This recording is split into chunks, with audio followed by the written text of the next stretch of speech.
Have you got a full squad of players to select from? Is everyone fit? Or? Yeah, more or less. Obviously, apart from the guys that have been ongoing, Shane is obviously still out, but no, I think everyone's fighting fit and looking good.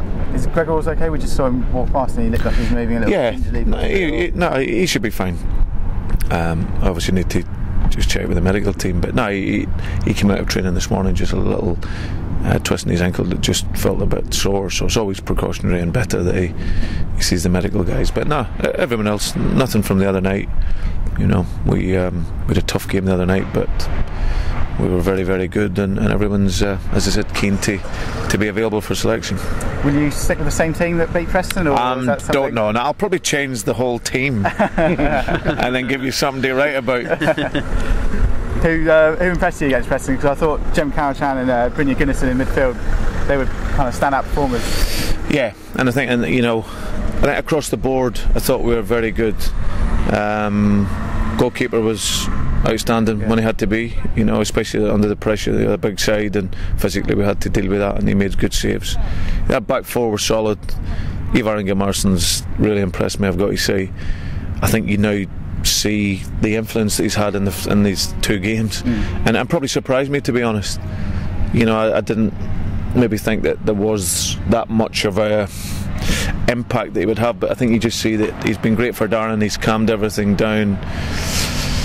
He's been very, very good, and him and Darren have obviously been solid. Two young fullbacks, only 20, I thought were excellent on the night as well. Sedgwick, who's an experienced player, and Wallace, who's a good player. I thought our two young fullbacks controlled them well. The midfield too, as you say, Bren's just, his energy and commitment is first class, and Jem, I believe, will be a top young defensive midfield player. Just showing him some clips this morning there on Makalele and giving him some, tips in terms of that role. But you can see him really flourishing, and the great thing is he's very good on the ball. So he's got all the things that you need in this league, which is intensity and pressure, but he's also got a calmness that allows him to pass the ball, which should be important, not only for now, but if we want to progress in the years to come, we need players that can play. And I thought, as I said, Jimmy Kebby was outstanding. Real pace, real qualities that he showed, and he was unplayable really in the first half. Churchy was good, and took his goal really well, good movement. And Joby McAnuff, I know Joby and I know what he gives. So no, him and Brian, across the team, it was a strong performance. Do you think for Jem, that defensive midfield role, do you think that's the role that he can really make his own here? Because I know before he was playing a little bit further forward than that, so it's slightly neater in a way, isn't it? Yeah, no, I think what I like about him, he has an inbuilt brain for the game. That's what I noticed with Makalele.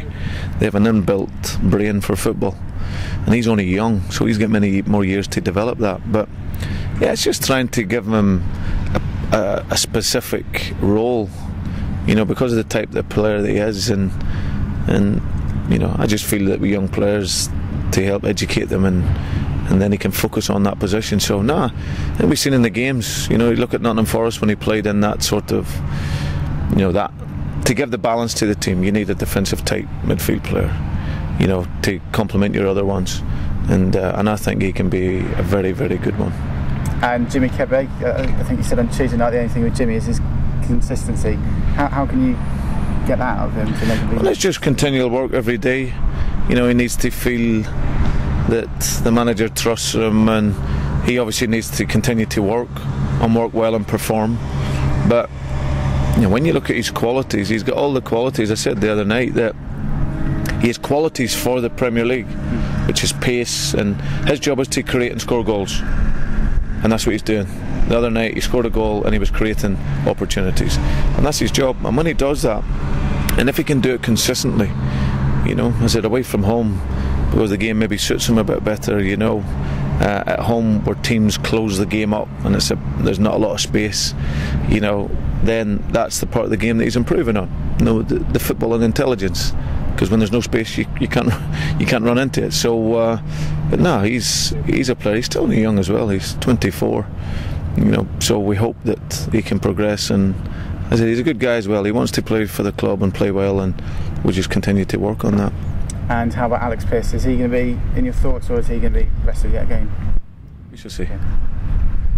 Brendan, can I just ask you? You mentioned Makelele. Just tell me again about you dug out some clips. Or what have you done? Yeah, no, I've got obviously footage that would have used when I was at Chelsea in terms of educating the players.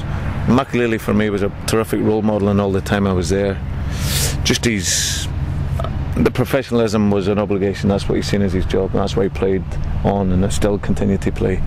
But he's how he played the role, you know. And I was very fortunate that I was able to see how he played it firsthand and how to work with him firsthand.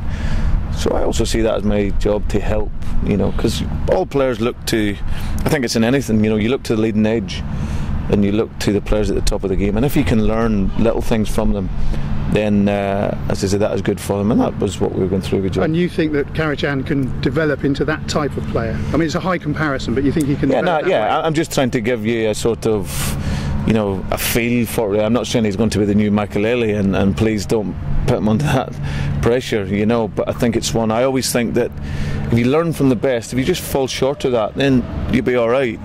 You know, he has the qualities, you know, to become a very, very good player. And sometimes, as I said, small players in this country get forgotten. You know, if Claude Makelele or Xavi or Iniesta or David Silva were British, they might have been told they're too small. They might have been told they're too small. So what we need to do is players that have got ability and technical ability, they need to be nurtured and encouraged.